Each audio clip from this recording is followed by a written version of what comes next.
Olá, esta nossa aula vai abordar duas teorias da psicologia do desenvolvimento, a teoria da aprendizagem social de Bandura e a perspectiva etológica de Conrad Lorin. Então vamos começar pela perspectiva da aprendizagem social. Para Bandura, a teoria, portanto, a teoria da aprendizagem social defendida por Bandura tem pressupostos muito diferentes da perspectiva da aprendizagem que nós falámos de que nós já falámos.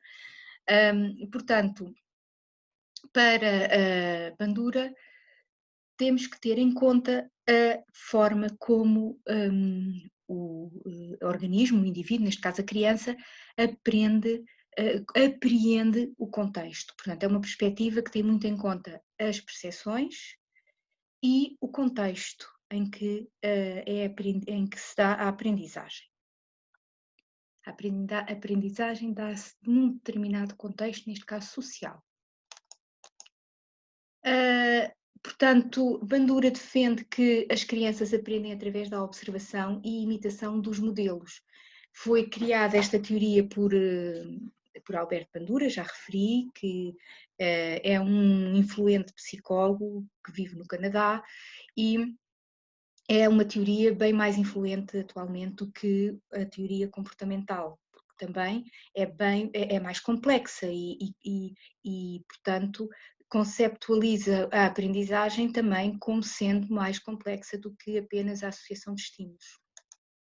Tem aqui o Bandura e, portanto, o aprendente dentro da teoria da aprendizagem social é ativo, constrói, tal como em Piaget, constrói a sua própria aprendizagem, seleciona, por exemplo, os modelos que quer seguir. Portanto, enquanto os comportamentalistas consideraram que o ambiente molda a pessoa, os teóricos da aprendizagem social defendem que o indivíduo, a criança, também atua sobre o meio ambiente e constrói o seu meio ambiente.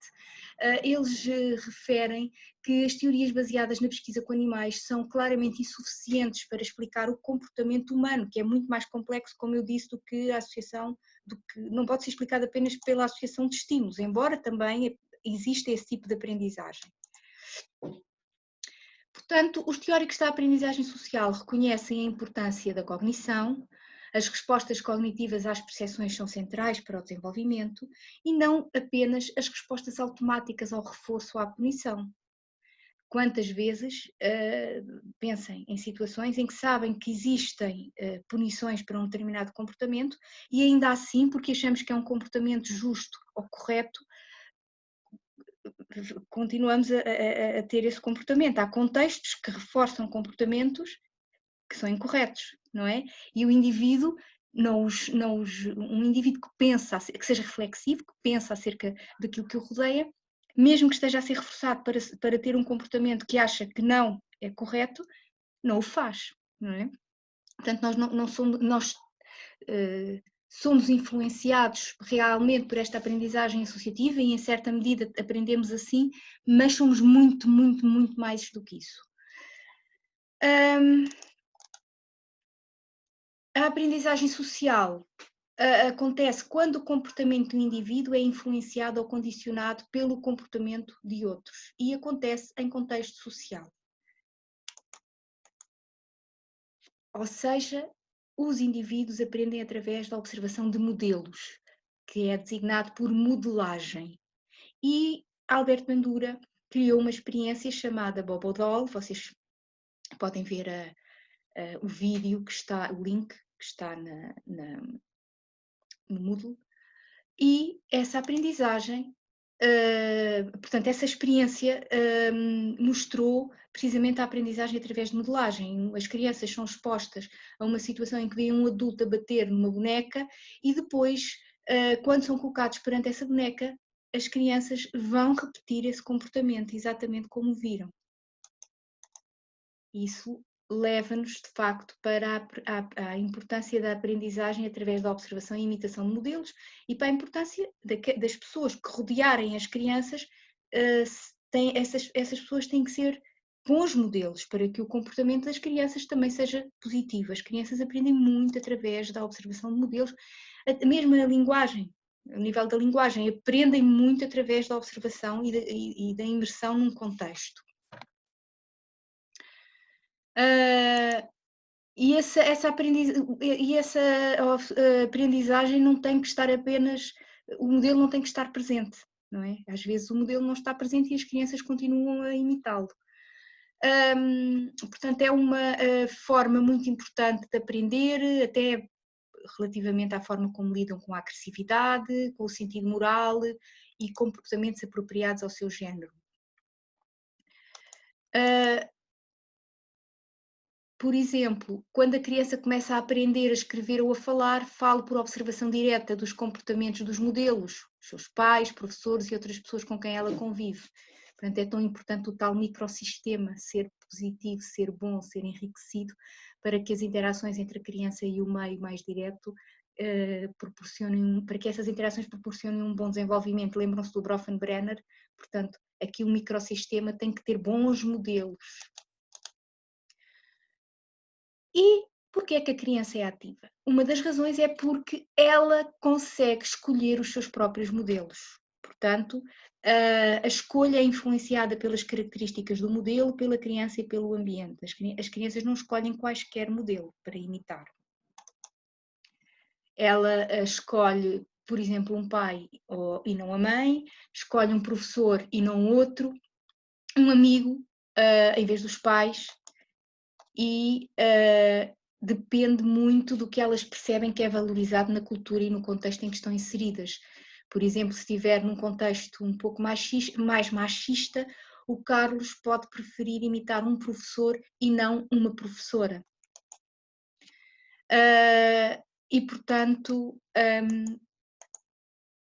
a modelagem, que é esta forma de aprendizagem através dos modelos, depende muito das características dos próprios modelos e são normalmente selecionadas pessoas semelhantes à criança, pessoas da mesma idade e do mesmo sexo, pessoas com status e com prestígio. Por isso, os professores podem ser imitados, os pais que são mais admirados são mais imitados, os que têm mais sucesso são mais imitados. Daí a importância, por exemplo, dos adolescentes terem bons modelos.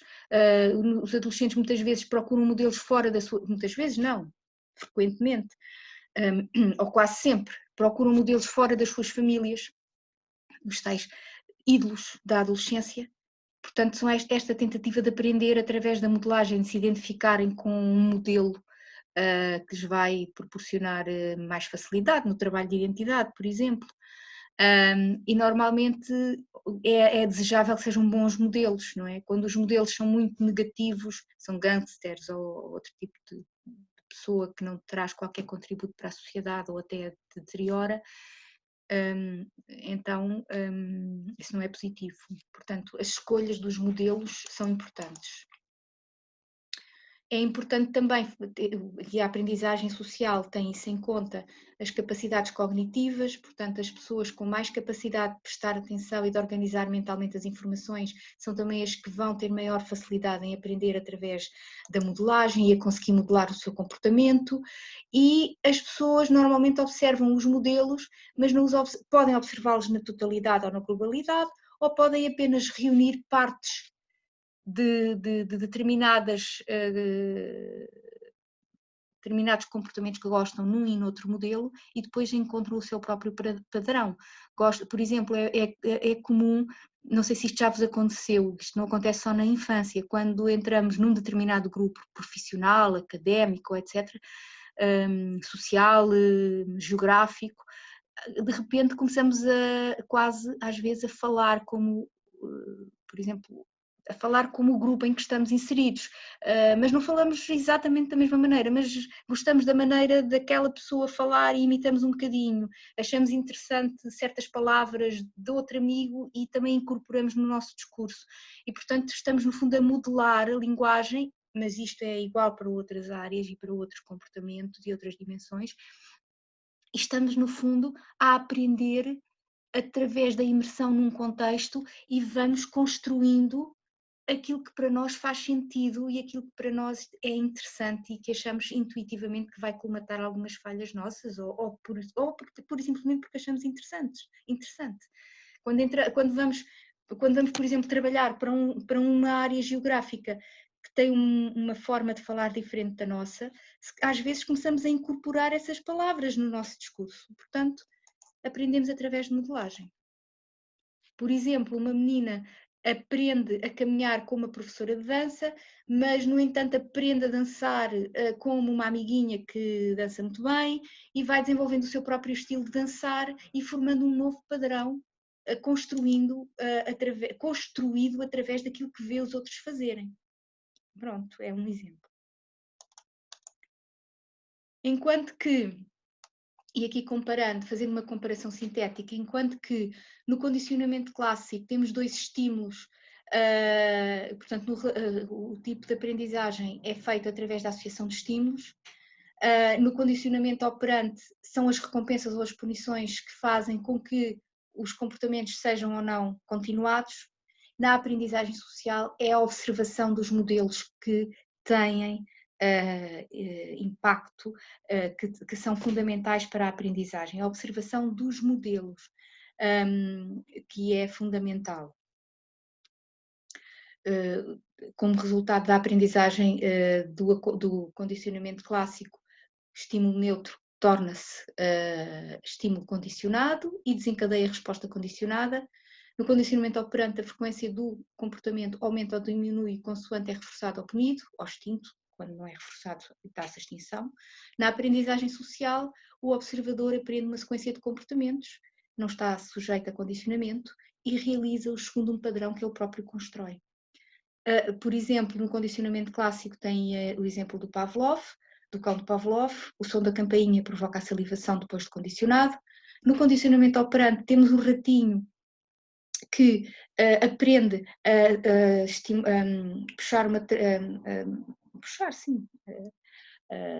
acionar uma alavanca para conseguir o alimento e evitar os choques elétricos, portanto, o facto de receber o alimento é um reforço para ele continuar a acionar a alavanca.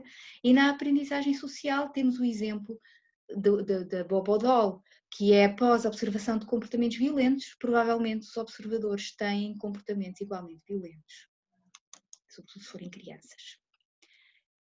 Bandura também falou da questão da autoeficácia, que é importante, que é a questão de que a motivação é fundamental para a aprendizagem. Portanto, quanto mais tivermos a noção que somos bons numa determinada tarefa, que somos bons, que somos eficazes, maior será a nossa motivação para aprender. E, portanto, esse é também um fator importante da aprendizagem, a autoeficácia. Nós escolhemos tarefas e funções em que sentimos que somos bons, que temos esse feedback do meio, mas temos essa percepção também. Portanto, e como temos essa percepção, e tendo em conta o que eu acabei de dizer, Bandura defende que o juízo pessoal do nível de execução das atividades para lidar com uma dada situação pode ser definida como autoeficácia, ou seja, se nós somos eficazes ou não, somos competentes ou não, se temos a noção que somos ou não competentes numa determinada situação, tarefa ou comportamento. E isso dá-nos uma sensação de autocontrolo e a noção que conseguimos regular o nosso comportamento e direcioná-lo para onde queremos. E portanto,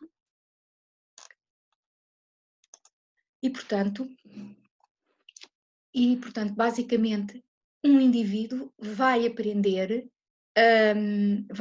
uma tarefa, ou vai aprender melhor uma tarefa, vai ter uma melhor noção, que é eficaz, numa tarefa em cuja a experiência anterior tenha sido positiva, não é? Se nós temos noção que vamos ser mais eficazes se essa tarefa tiver sido anteriormente efetuada de uma forma positiva, se tivermos visto pessoas semelhantes a nós a ser eficazes nessa mesma tarefa, se nos tiverem dito que nós somos bons a efetuar essa dada tarefa e se nos sentirmos bem fisiologicamente a efetuar uma dada tarefa. Portanto, seremos mais motivados para aprender as tarefas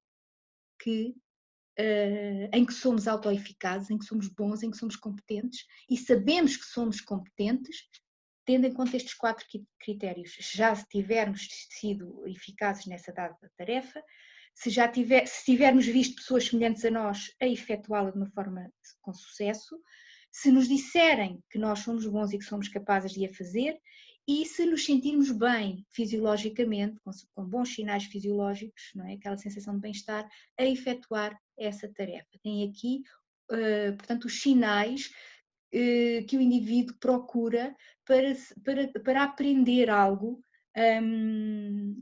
com base na sua autoeficácia, que é também uma fonte de aprendizagem. Vamos aprender aquilo em que somos eficazes e vamos fazer aquilo que temos tendência para fazer e para escolher aquilo em que somos bons. Nós temos muito feedback do meio em que de facto não somos bons numa dada tarefa, temos tendência a desistir de a efetuar, não é?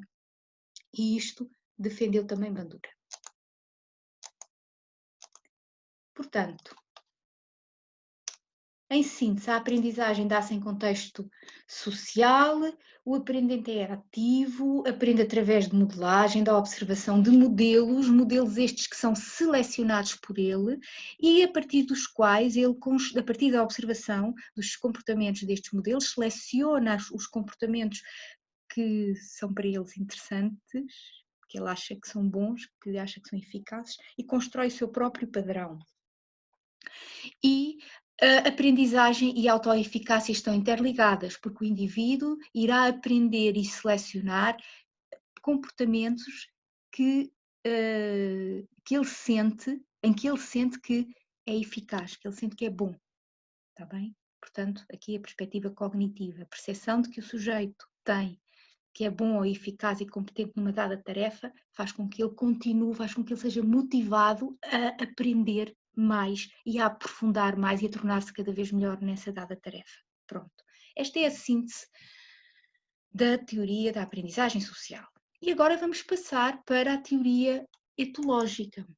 Teoria etológica, perspectiva etológica, e vamos tentar defini-la sinteticamente, o que é que ela defende, quais são os seus principais contributos, e são muitos, é uma teoria muito valiosa.